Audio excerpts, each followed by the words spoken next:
நான் வாலியை பற்றி நிறைய தயார் பண்ணி கொண்டு வந்திருந்தேன். கண்ணதாசனை பற்றி நிறைய தயார் பண்ணி வந்தேன். வாலி கண்ணதாசனை பற்றி பேசாத தமிழர்கள் உலகத்திலே கிடையாது. உலகத்திலே கிடையாது.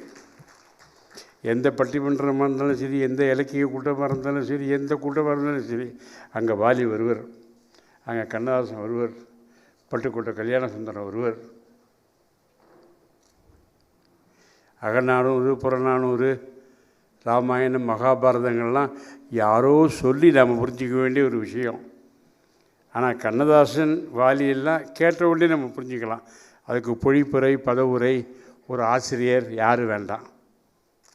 போனால் போட்டும் போடா, இந்த பூமியில் நிலையாகி வாழ்ந்தவன் யாரடா, அதுக்கு அர்த்தம் நமக்கு தெரியுமே என்னன்னு. அதே மாதிரி கொடுத்ததெல்லாம் கொடுத்தான். யாருக்காக கொடுத்தான்? ஒருத்தனுக்காக கொடுத்தான், இந்த ஊருக்காக கொடுத்தான் அப்படின்னு வாலி சொன்னார். இதெல்லாம் ஈஸியாக அர்த்தம் புரியும். அதனால் நிறைய பேசலாம், வாலியை பற்றி நிறைய பேசலாம். தத்துவ பாடல்கள்லாம் எக்கச்சக்கம் இருக்குது. இன்னும் சொல்லப்போனால் தமிழ்நாட்டில் தமிழ் வளர்ந்ததுக்கு காரணமே கண்ணதாசன், வாலி தான். சும்மா நான் தமிழை வளர்த்தேன், நான் தமிழ் வளர்த்தேன், நான் தமிழன் புண்ணாக்கு. இவங்கெல்லாம் சினிமாக்காரன் இல்லைன்னா தமிழே இல்லை. ஞாபகம் வச்சுங்கோ. நான் சினிமாக்காரங்கிறதுக்காக சொல்ல, அந்த காலத்திலிருந்து ராமாயணம்ங்கிற ஒரு கதை குழந்தைகள் வரைக்கும் தெரியும்னா எதனால் தெரியும்? அந்த என்டி ராமாராவும் சிவாஜி கணேசன், பரதனாவும் வந்து நடித்ததுனால ராமாயண கதை எல்லாருக்கும் தெரிஞ்சுது. இல்லைன்னு தெரியுமா? உள்ளத்தில் நல்ல உள்ளம் உறங்காதன்பான், வல்லவன் வகுத்ததடின்னு பாட்டு பண்ணல. கர்ணனை பற்றி தெரியுமா? இருக்காது. நாங்கள் தான் கற்றுக் கொடுத்தோம். நீங்கள் சும்மா எல்லோரும் வந்து நீ தமிழ் பள்ளிட்டு இருக்கலாம், கல்லூரிகளில் பள்ளிட்டு இருக்கலாம். கல்லூரியில் இப்போ தமிழ் பள்ளி பாடஞ்சல் குழு யாராவது கேட்குறவளோ எல்லாம் தூங்குறான். ஆனால் இதை பார்த்துட்டே இருப்பாங்க. அப்படி வளர்ந்தது இந்த. சரி, ஒரு சில சினிமாக்கள் அசிங்கமாக இருக்கலாம், அதெல்லாம் நம்ம மெஜாரிட்டி தான் எப்பவுமே பார்க்கணும். மெஜாரிட்டின்னு பார்த்தா நாம தான் இல்லையே சொல்ல முடியாது. இன்றைக்கி எந்த பட்டிமன்றமாக இருந்தாலும் உதாரணம் காட்டுவது யாரை? வாலியை, வைரமுத்துவை, கண்ணதாசனை, பட்டுக்கோட்டை கல்யாண சுந்தரம், எம்எஸ் விஸ்வநாதன், டிஎம் சௌந்தரராஜன், இவங்கெல்லாம் திருப்பி சொல்லி ஆகணும். வேறு யாரை சொல்ல முடியும்? ஆகவே நான் அவர்களை பற்றி நிறைய பேசவில்லை. ஏனென்றால் என் நண்பர், எங்கள் ஊருக்காரர் நெல்லை ஜெயந்தா இருக்கார். அவர் வாலியோடையே குடும்பம் நடத்தினவர். வாலியை பற்றி நல்லா தெரியும். வாலியுடைய கோபதாபங்கள்லாம் அவருக்கு நல்லா தெரியும். வாலியுடைய குணாதிசயங்களும் அவருக்கு தெரியும். நல்ல குணங்களும் தெரியும். வாலியும் சரி, கண்ணதாசனும் சரி, பொதுவாக வந்து வித்வத் கர்வம், தான் படித்த படிப்பு மீது கர்வம் உள்ளவர்கள். யாருக்கும் யாமாருக்கும் குடி அல்லோம். அதுதான் அவங்க ரெண்டு பேரும் தைரியமாக பேசுவாங்க. நான் ஒரு தடவை பாரதிய வித்யாபவன் ஆடிட்டோரியத்தில் முதல் அண்ட் கடைசி ஒரே ஒரு தடவை தான் கண்ணதாசனுடைய பேச்சை கேட்டேன். தைரியமாக பேசினார். கடவுள் இல்லை, கடவுள் இல்லை என்ற கட்சியிலே சிறிது காலம் என் வாழ்க்கையை வீணாக்கினேன். பிறகு ஹிந்தி ஒழிக என்று சொன்ன கட்சியிலே சில காலம் என் வாழ்க்கையை ஒழித்து கொட்டினேன். பிறகு பஜகோவிந்தம் படித்ததுக்கு பிறகுதான் தெரிந்தது வடமொழியில் எவ்வளவு விஷயங்கள் இருக்கிறது என்று. அது மொழி அல்ல, தெய்வ மொழி. வடமொழி தென்மொழியெல்லாம் அல்ல, அது தெய்வ மொழி என்று நான் புரிந்து கொண்டேன்.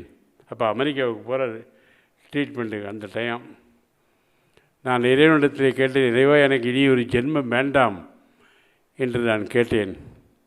அப்புறம் இந்த வடமொழியை பார்த்தோன்னு ஒரு ஆசை வந்தது. இறைவா, இன்னும் ஒரே ஒரு ஜென்மம் கொடு வடமொழியை கற்றுக்கொள்வதற்காக. அப்படிலாம் பேசுவார், தைரியமாக பேசுவார். யார் என்ன சொன்னாங்க பற்றி கவலையே பட மாட்டார். அதே மாதிரி வாலி அவர்களும் தான். நான் நெல்லை ஜெயந்தாட்டை முதல்ல சொன்ன சம்பவமே அதுதான். அந்த புத்தகத்தில் முதல்ல அந்த சம்பவத்தை தான் அவர் எழுதியிருக்கார். பாபாங்கிற படத்தில் நானும் சூப்பர் ஸ்டார் நடிச்சிட்ருக்கோம். வாலி கவிதை பாட்டு எழுதின்னு வந்திருக்காரு. இப்போ அதை சூப்பர் ஸ்டார்கிட்ட காமிச்சு ஓகே வாங்கினோம். அந்த பாட்டு தான் இந்த பாட்டு, மாயா மாயா எல்லாம் மாயா சாயா சாயான்னு ஒரு பாட்டு வரும். அதை எழுதி வந்திருக்காரு, நிறைய எழுதி வந்திருக்காரு.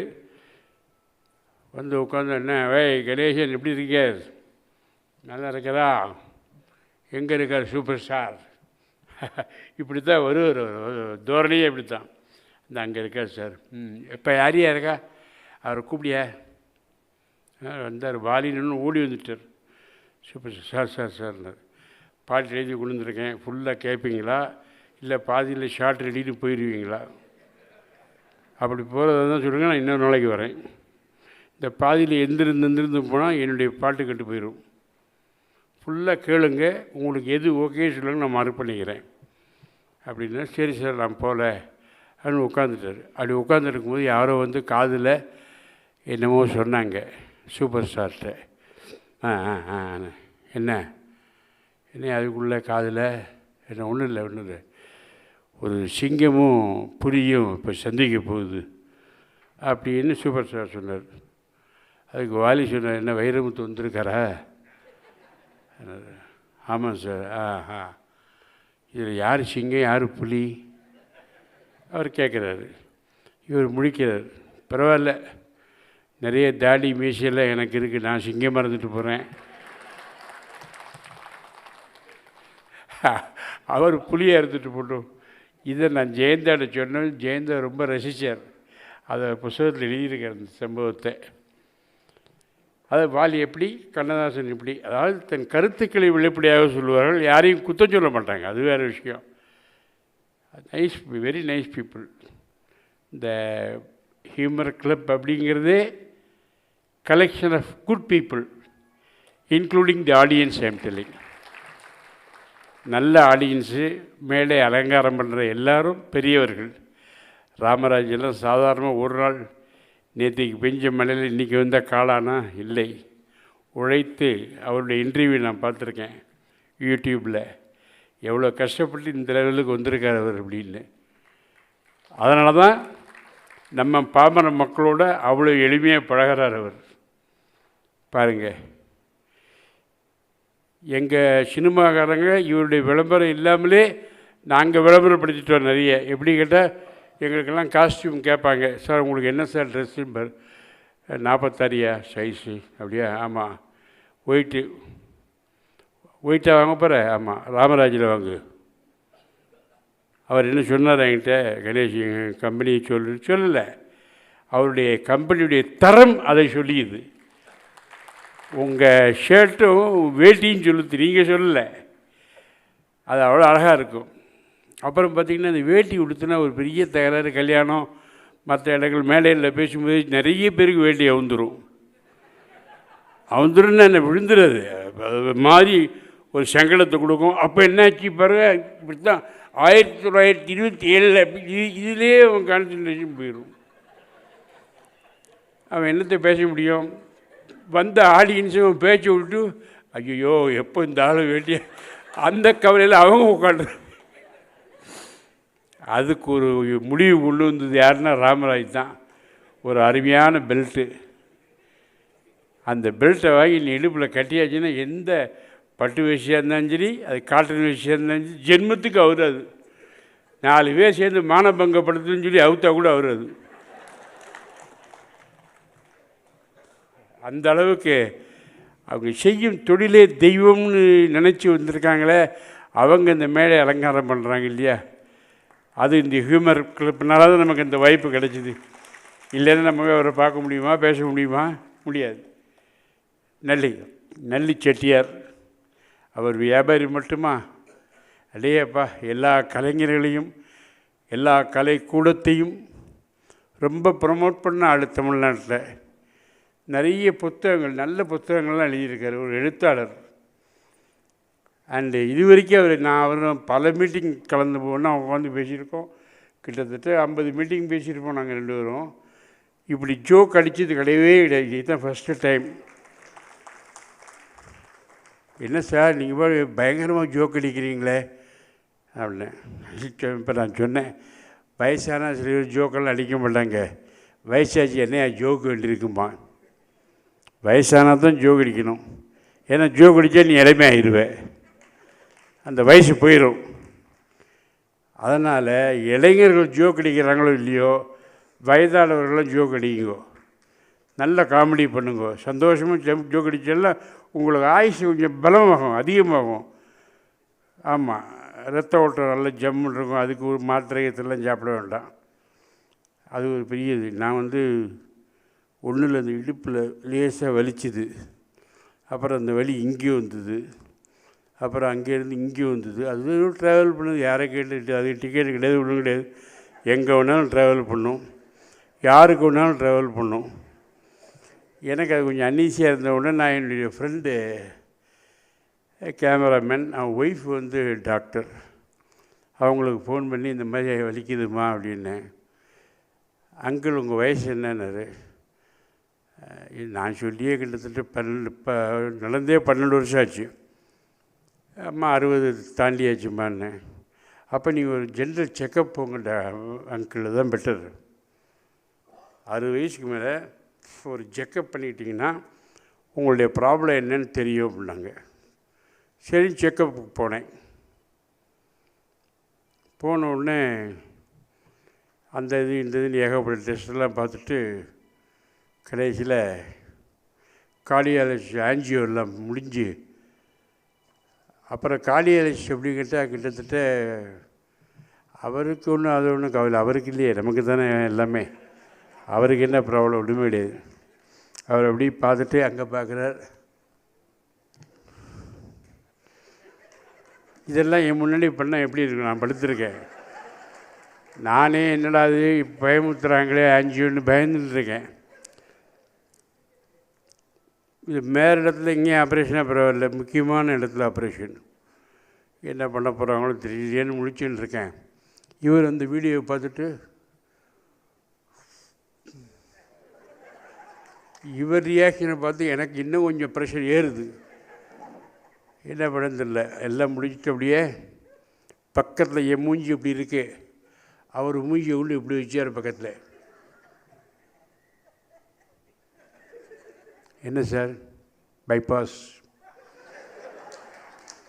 என்னமோ புதுசாக சொல்கிறாரு, பைபாஸுங்கிறார். எனக்கு தூக்கி, நான் எதுக்குமே பயப்பட மாட்டேன், எந்த விஷயத்துக்கும் பயப்பட மாட்டேன். நிறைய பணம் இழந்திருக்கேன், கொடுத்தவங்க தள்ள, அதை பற்றி கவலைப்படல. இதுக்கெல்லாம் நான் பயந்ததும் கிடையாது, வருத்தப்பட்டது கிடையாது. இவர் பைபாஸ்ன்னு சொன்னதுக்கும் பயம். அவர் மூஞ்சிக்கிட்ட ஒரு பார்வையாக சொன்னது தெரியுமா, தப்பவே முடியாதுறாங்க, அந்த மாதிரி லுக் இருந்தது. நான் என்னடா பயந்து போயிட்டேன், என்ன பண்ணுறதுன்னு. உடனே அப்புறம் எழுந்திருந்து உட்காந்தேன். ஏன் சார் உடம்பை பார்த்துக்க முடியல? பார்த்துட்டு இருக்கேனே. இல்லை இது சார் ஜலதோஷம், நகைச்சித்து, இதெல்லாம் எங்களுக்கு தெரியும், பார்த்தா கண்ணுக்கு தெரியும். இங்கே உள்ளே இருக்கிறது எப்படி சார் எனக்கு தெரியும்? அது உங்களுக்கு தான் தெரியும். அதான் சொல்லிட்டேனே. ஆமாம் டாக்டர், பார்த்துட்டேன், சொல்லுங்க பைபாஸ் தான். ஓகே, எவ்வளோ சீக்கிரம் பண்ணுறது பெட்டர் சொல்லிட்டு போயாச்சு. அந்த டாக்டர் பைபாஸ், உங்களுக்கு சுகர் இல்லை, ப்ரெஷர் இல்லை, ஒன்றும் பயப்படாதீங்க, நத்திங். எங்கள் ஹாஸ்பிட்டல் 99% சக்ஸஸ் தான். அப்போ அந்த 1% ஒருத்தன் ஆஸ்பத்திரி ஓப்பன் பண்ண உடனே அவங்க கேட்டான், சார் நீங்கள் சினிமாவில் நடிக்கிறீங்க, எத்தனையோ பஞ்சு டயலாக்லாம் எழுதி வசனம் எடுத்தாட்ட பஞ்சு டயலாக்லாம் எழுதுறீங்க, என்னுடைய ஆஸ்பத்திரிக்கு ஒரு விளம்பரம் பண்ணணும், அதுக்கு ஒரு நல்ல பஞ்சு டயலாக் கொடுங்களேன், கூட்டி வாங்க தூக்கிட்டு போங்கன்னா. கூட்டிகிட்டு வாங்க தூக்கிட்டு போங்கன்னா. இது ஒரு பஞ்சு டயலாக். இந்த ஜோக்கெல்லாம் ஞாபகத்துக்கு வருது. அப்போது நான் என்ன பண்ணேன்னு தெரியாமல் முடித்தேன். அப்புறம் திருதுன்னு அதுக்குள்ளே எங்கள் ஆடிட்டருக்கு ஃபோன் பண்ணேன், செகண்ட் ஒப்பீனியன் போகலாமா? இந்த ஆஸ்பத்திரி நம்பர் 1, இங்கே பார்த்ததுக்கப்புறம் ஒரு செகண்ட் ஒப்பீனியன் வேணும் உங்களுக்கு, அதெல்லாம் பைபாஸ்லாம் பயப்படாது, ஒன்றுமே இல்லை இப்போல்லாம். Nothing, don't worry, will be normal, தைரியமாக பண்ணிக்கோ அப்படிங்கிறார். என் பையன் லண்டனில் படிச்சுட்டு இருக்கான். டாக்டர், என் பையனுக்கு சொல்லி அனுப்பட்டுமா? எதுக்கு? ஏன் சார், நீ நல்லதே நினைக்கும், ஒன்றும் நடக்காதுன்னு சொல்ல திருப்பி பையனுக்கு விட்டு அவன் வந்துட்டு போனால் 1 லேக் ஆகும், அவன் வந்து அழுவான். தேவையில்லை சார், வேண்டாம், சொல்லாதீங்க தயவுசெய்து. நீங்கள் ஓகேன்னு சொல்லுங்க, வில் ப்ரொசீடு. என்ன ப்ரொசீடு? சரின்னு ஓகேன்ட்டேன், வேறு வழி இல்லை. நான் ஒரு மாதிரியாக இருந்தேன். என் ஒய்ஃபு, இந்த பாருங்க, எப்படி நம்ம இங்கே வந்தாச்சு, டாக்டர் சொல்கிறத கேட்டு தான், உனக்கு என்ன தெரியும், பைபாஸ் எனக்கு தான், உனக்கா? தலைவலியும் காய்ச்சலும் அவனுக்கு வந்தால் தான் தெரியும் அப்படின்னேன். அப்புறம் உங்கள் இஷ்டம். என் இஷ்டம்தான், என்ன பண்ணுறது இப்போது? சரிண்ணே ஓகேன்னு சொல்லிட்டேன். எப்படியோ தைரியமாக சொல்லி முடிஞ்சதுக்கப்புறம் நடந்த ஒவ்வொரு சம்பவங்களையும் பார்த்தா பயமாக இருக்குது. எல்லாம் முடிஞ்சது, எல்லாம் ஒருத்தர் வரான், பெருக்க வர்ற பெருக்கிட்டு ஒழுங்காக போக வேண்டியது. அவனுக்கு என்ன வந்திருக்கு? பெருக்கிட்டே இருக்கான். நாளைக்கா சார்?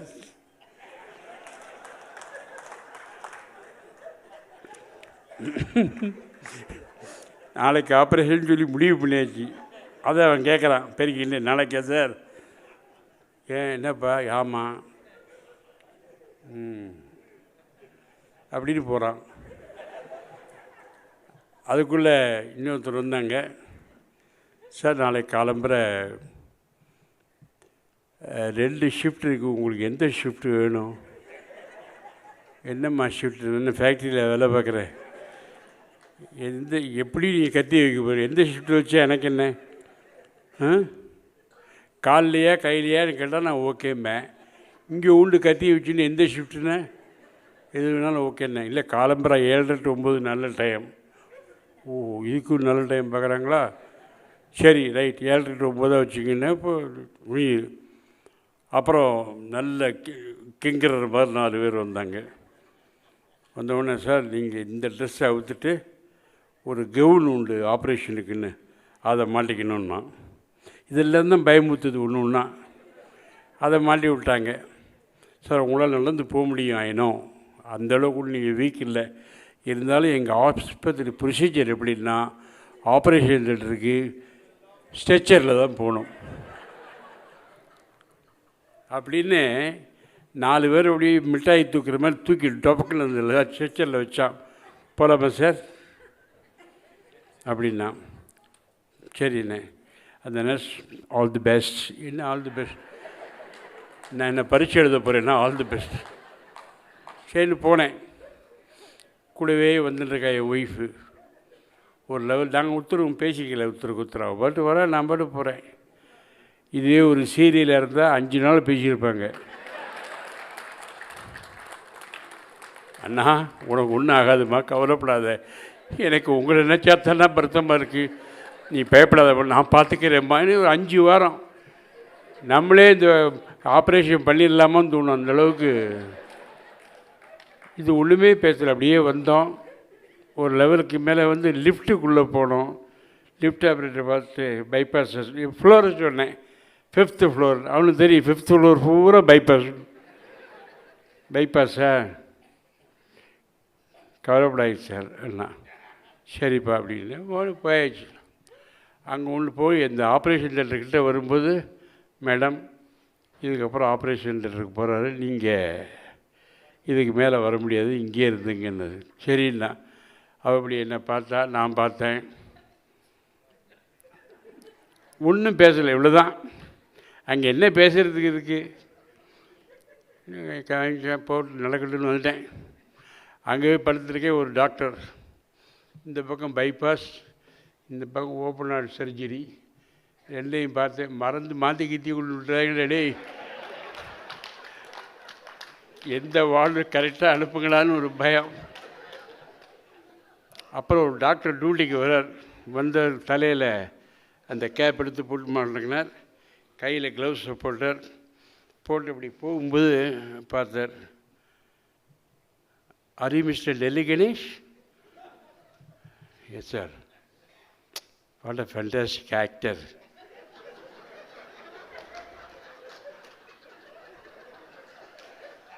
உங்கள் ஆகா, உங்கள் மைக்கேல் மதன காமராஜன், உங்கள் அபூர்வ சார், இதெல்லாம் காப்பாற்றுமா சார்? என் கவலை இதெல்லாமா காப்பாற்றும் போது என்ன? சரி ரைட்டு. ப்ரெஷர் இருக்கா சார்? எனக்கு இல்லை சார். சுகர் இல்லை. அப்போ ஒன்றும் கவலைப்படாது சார், வில் பி நார்மல். அவர் சொன்ன ஒரு வார்த்தை எனக்கு பிடிச்சிருந்து, we won't lose a good actor like you. அந்த வார்த்தை தான் கொஞ்சம் சந்தோஷமாக இருந்தது. ஒன்று மாதிரி நல்ல நடிகர் நாங்கள் இழக்க மாட்டோம், டோன்ட் வரி அப்படின்னு போயிட்டார். அவருக்கு வேறு ஏதோ ஆப்ரேஷன் போயிட்டார். அவர் பண்ணாலும் பரவாயில்ல, இவ்வளோ ஆறுதல் சொன்னவர் ஆப்ரேஷன் பண்ணால் நல்லா பண்ணுவார். அவரை எனக்கு ஆறுதல் சொல்லிட்டு வேற ஒருத்தருக்கு ஆப்ரேஷன் பண்ணார். சரி போட்டோம். சரி ரைட்டு. அப்புறம் அங்கே போனால் அது நம்ம சினிமாவில் பார்க்குறதெல்லாம் ஞாபகத்துக்கு வந்து அங்கே ஒரு லைட்டு, இங்கே ஒரு லைட்டு, எல்லாத்தையும் இப்படி திருப்பினாங்க. எல்லாம் திருப்பினான். திருப்பிட்டு ஒரு சின்ன பொண்ணு தான் வந்தா. அவர் ஊசி வச்சுருந்தா கையில். அது ஒன்றும் பெரிய ஊசி இல்லை, சும்மா நூல் மாதிரி தான் இருக்குது, அவ்வளோதான் ஊசி. உள்ளே போகிறதும் தெரியல வர்றதும் தெரியல. அப்படி ஒரு ஊசி அதை இடுப்பில் போட்டு இப்போ என்ன சார் பண்ணிகிட்ருக்கீங்கன்னா, ஆஸ்பத்திரியில் படுத்துட்ருக்கேம்மா. சார் நான் அதை கேட்கல, சினிமாவில் மாதிரி இங்கேயும் ஜம்ப் பண்ணுறீங்க சார். அப்படின்னா என்னம்மா சினிமாவில்? இல்லை இப்போ என்ன படம் பண்ணிகிட்ருக்கீங்கன்னு கேட்டேன். அப்படின்னா அப்படியா, இப்போ நான் வந்து இந்த மாதவன், விவேக் அவ்வளோதான், அனஸ்தீஷா. அதுக்கப்புறம் ஒன்றும் தெரியாது எனக்கு, என்ன நடந்ததே தெரியாது. அப்புறம் தான் சொல்கிறாங்க, காலை விட்டது, அது பண்ணுறது, இது பண்ணுறது எல்லாம்